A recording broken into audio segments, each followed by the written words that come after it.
Halo, nama saya Roland Memilan, anak Robert.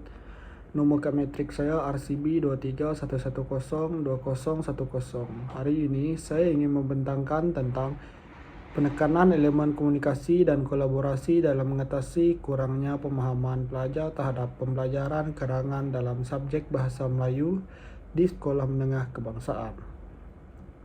Yang pertama, pengenalan.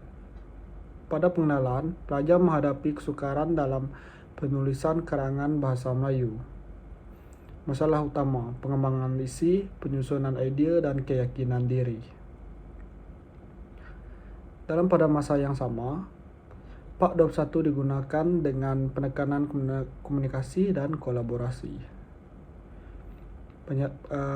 Untuk penyataan masalah, pelajar kurang memahami teknik penulisan karangan. Pengajaran terlalu berpusatkan guru, pelajar pasif dan kurang yakin berkongsi idea. Manakala, untuk objektif kajian, yang pertama, mengenal pasti tahap pemahaman pelajar terhadap pembelajaran karangan dalam subjek bahasa Melayu. Yang kedua, mengenal pasti sejauh mana elemen komunikasi membantu pelajar memahami penulisan karangan.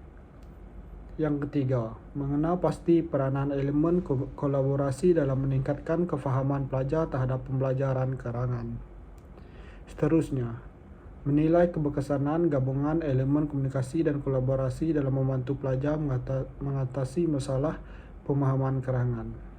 Dan yang terakhir, mencadangkan pendekatan yang sesuai untuk meningkatkan pemahaman pelajar melalui elemen komunikasi dan kolaborasi dalam Part 21. Kita beralih kepada persoalan kajian. Yang pertama, apakah tahap pemahaman pelajar terhadap pembelajaran karangan dalam subjek bahasa Melayu di sekolah menengah kebangsaan? Yang kedua, bagaimanakah elemen komunikasi membantu pelajar dalam memahami penulisan karangan? Manakala yang ketiga, sejauh manakah elemen kolaborasi dapat meningkatkan kefahaman pelajar terhadap pembelajaran karangan? Yang keempat, apakah keberkesanan penekanan elemen komunikasi dan kolaborasi dalam mengatasi masalah kurangnya pemahaman pelajar terhadap karangan? Dan yang terakhir, apakah pendekatan yang boleh dicadangkan untuk meningkatkan pemahaman pelajar melalui elemen komunikasi dan kolaborasi dalam Part 21?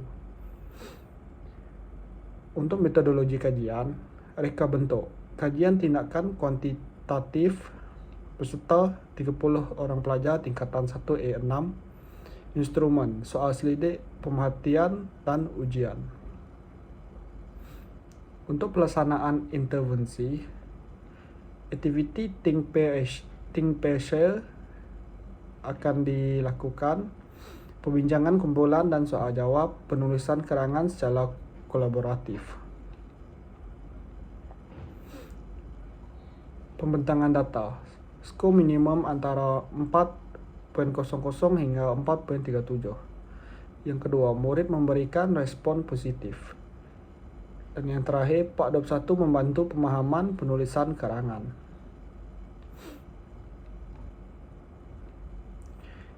Seterusnya kita beralih pada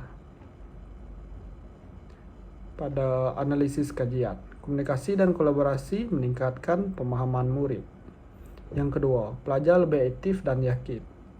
Dan yang terakhir, kerja kumpulan membantu menjana idea. Untuk perbincangan pula, pendekatan Part 21 berjaya meningkatkan kemahiran menulis. Seterusnya, selari dengan kajian lepas. Yang terakhir, murid lebih aktif dan mampu menguraikan isi. Dan untuk kesimpulan pula, intervensi berjaya meningkatkan kefahaman murid. Komunikasi dan kolaborasi memberikan kesan positif. Itu merupakan kesimpulan yang kedua yang boleh kita buat. Dan kesimpulan terakhir, pendekatan sesuai diteruskan dalam PDP Bahasa Melayu. Untuk cadangan pula, gunakan aktiviti lebih kreatif dan interaktif untuk menarik perhatian pelajar untuk belajar. Dan yang kedua, integrasikan teknologi digital dalam pembelajaran supaya pelajar tidak bosan dengan cara pengajaran yang sama. Dan yang terakhir, luaskan kajian kepada sampel lebih besar. Ini membawa maksud kepada luaskan cara untuk kita menyampaikan sesuatu idea supaya murid dapat menerima dengan lebih baik. Sekian terima kasih.